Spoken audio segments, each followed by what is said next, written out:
ओडिशा मोडिशा ओडिशा मोडिशा केड़े सुंदर राइज मोर केड़े मधुरता भाषा ओडिशा मोडिशा। पिलामाने केमती अछ?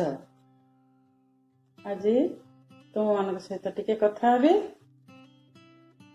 आज आमे कथा हेबा विराम चिन्ह संपर्क। विराम शब्दर अर्थ विश्राम, रेस्टिंग पॉइंट, पॉज, किछि समय पई टिके रहि जिबा। भाषा हेउछि भाव प्रकाशर एक माध्यम, सर्वोत्कृष्ट माध्यम। कथा हेबा बेले, लेखिबा बेले आमे निजर मनर भाव को व्यक्त करबा पई भाषार सहाय्य नै था। कहिबा बेले अंगभंगी स्वरर उत्थान पतन करी भाव को प्रकाश करथाउ। लेखिबा बेले आमे टिके टिके रहि थाउ। एही रहि जिबा को कहा जाय विराम। आमे विभिन्न भाव को विभिन्न चिन्ह माध्यम रे प्रकट करिथाउ। सेही चिन्ह को कहा जाय विराम चिन्ह। तबे विराम चिन्ह व्यवहार रे किछि निर्धारित नियम रहिछि। आमे जदि से सब को ठीक भाव रे प्रयोग करबा ताहाले पढ़िबा और सुनिबा लोकर धारणा स्पष्ट हेबो और बुझिबारे सुविधा हेबो। अल्प विराम इंग्राजी रे हाको कमा बोली कहा जाय। सेही कमा चिन्ह किपरि आमे प्रयोग करबा जानिबा। कोनोसी वाक्य रे आमे मझिरे टिके टिके रहि रहि पढु। एही परि वाक्य रे कमार व्यवहार करबा को पड़े।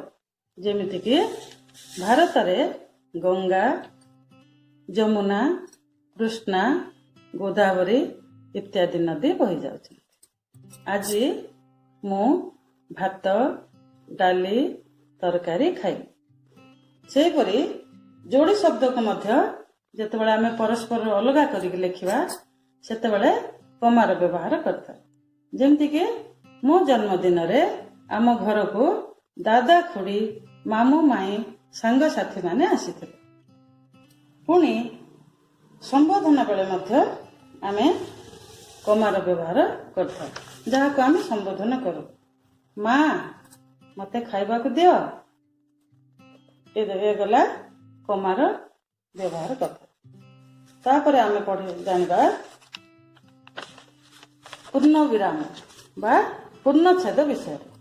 पढ़िबा समय रे जोटी वाक्यटी समाप्त हो जाए सेठारे आमे पूर्ण विराम नेउ बा पूर्णच्छेद देइथाउ। जेमति कि मते भोक हेउछि, से स्कूल को जाउछि। ए हला पूर्णच्छेद विराम चिन्ह व्यवहार रो नियम। तापरे अर्ध विराम इंग्राजी रे आकु सेमी कॉलन बोली कहा जाए। ए विराम चिन्ह व्यवहार विषय रे जानबा। अर्ध विराम चिन्ह सेमी कॉलन रो चिन्ह होछि एटा। एटा कमा ऊपर गोटे बिंदु। यार व्यवहार किपरि करबा?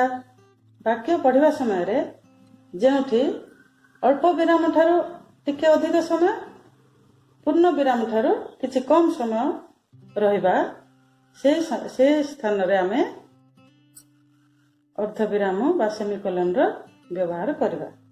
एठी परस्पर संपर्कित वाक्य माने साधारणतः थाए। जेमति कि सूर्य उइले अंधार उभे गला। एठी मझिरे सूर्य उइले अंधार उभे गला।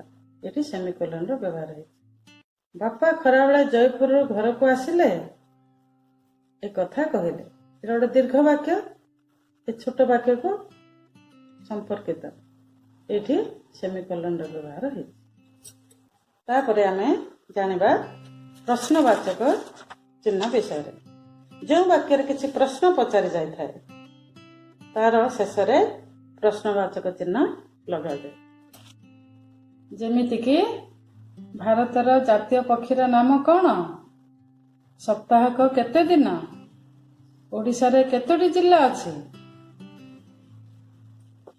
ଏସବୁ ହେଉଛି ପ୍ରଶ୍ନବାଚକ ଚିହ୍ନର ଉଦାହରଣ। ତାପରେ ଆମେ ଜାଣିବା ବିସ୍ମୟ ସୂଚକ ଚିହ୍ନ। କଥା ହେବା ବେଳେ ଆଶ୍ଚର୍ଯ୍ୟ, ଘୃଣା, ପ୍ରଶଂସା, ହର୍ଷ, ଉଲ୍ଲାସ, ବିଷାଦ ଏପରି ବିଭିନ୍ନ ଭାବକୁ ପ୍ରକାଶ କରିଥାଉ। ଏହି ଭାବକୁ ପ୍ରକଟ କରିବା ପାଇଁ ବିସ୍ମୟ ଚିହ୍ନକୁ ଆମେ ବ୍ୟବହାର କରିଥାଉ। ଯେମିତିକି ଓଃ କି ଗରମ, କି ସୁନ୍ଦର ସ୍ଥାନ, ହୁର୍ରେ ଭାରତ ମ୍ୟାଚ ଜିତିଗଲା।